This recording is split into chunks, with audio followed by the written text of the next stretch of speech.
So the former president has now filed an urgent application in the Constitutional Court for the rescission of that ruling that he be imprisoned for 15 months for aggravated contempt. Zuma's legal team is expected to also seek to stay his arrest and committal in the High Court sitting in Pietermaritzburg. He has until Sunday, remember, to hand himself over. Let's unpack this now with the Council for the Advancement of the South African Constitutions, Dan Mafora.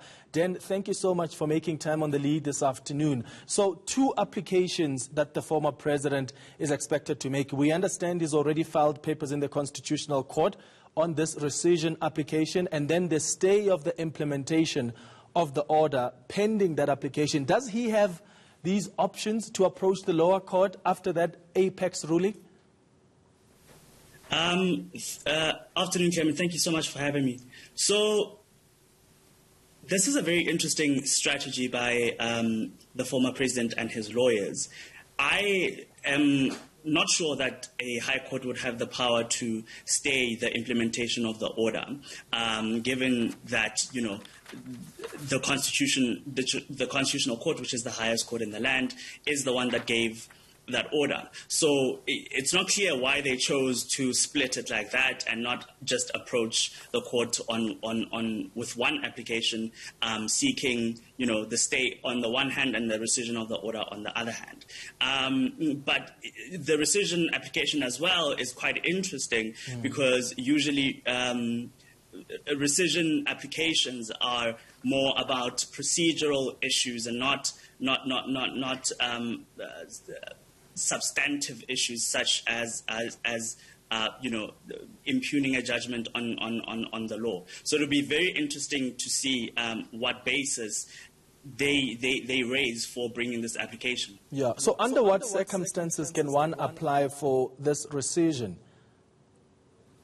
So, yeah, so generally as a rule, courts are not allowed to, or they don't have the power to reconsider or reopen cases, and their orders and judgments are final.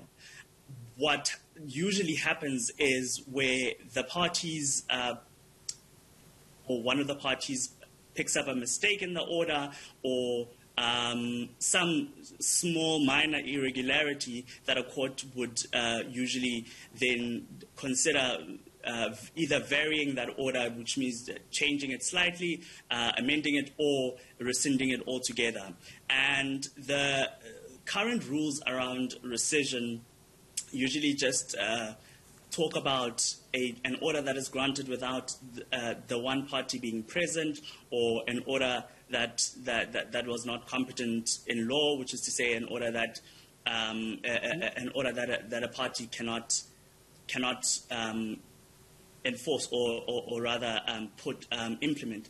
And so this rescission application is interesting because in my view it doesn't fit the mold of the kinds of applications that we've seen in the past. Yeah. And the only thing that the former president could be seeking is a reconsideration of either the sentence or the finding of guilt.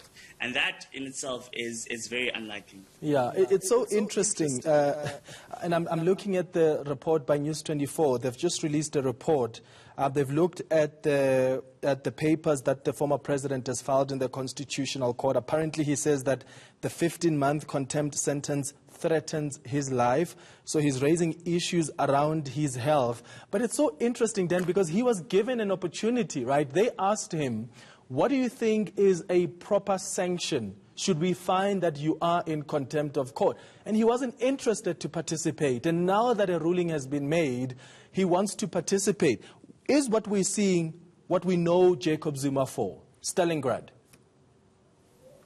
Look, I don't want to speculate, right, about his motives, first for not participating, but also now for raising these issues only after a judgment has been handed down.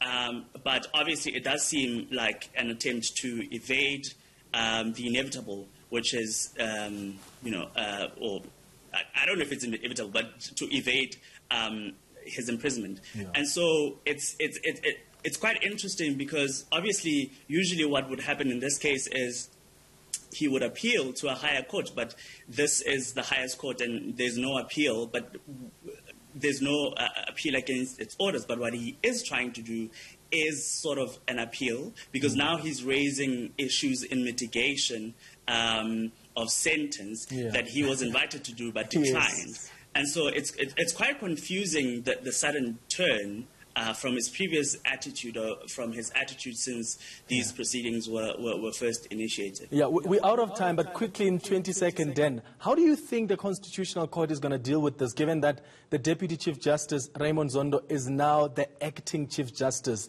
I spoke to Judges Matter earlier, and they think there may be legitimate concerns around conflict. Could we see a situation where the Deputy Chief Justice, as the acting Chief Justice, then recuse himself from this particular matter? Yes, I absolutely do not see the Deputy Chief Justice as the acting Chief Justice participating in this matter. That I don't think is a risk at all. All right, Dan Mafora, thank you so much for joining us. He's with the advancement of the South African Constitution. Now,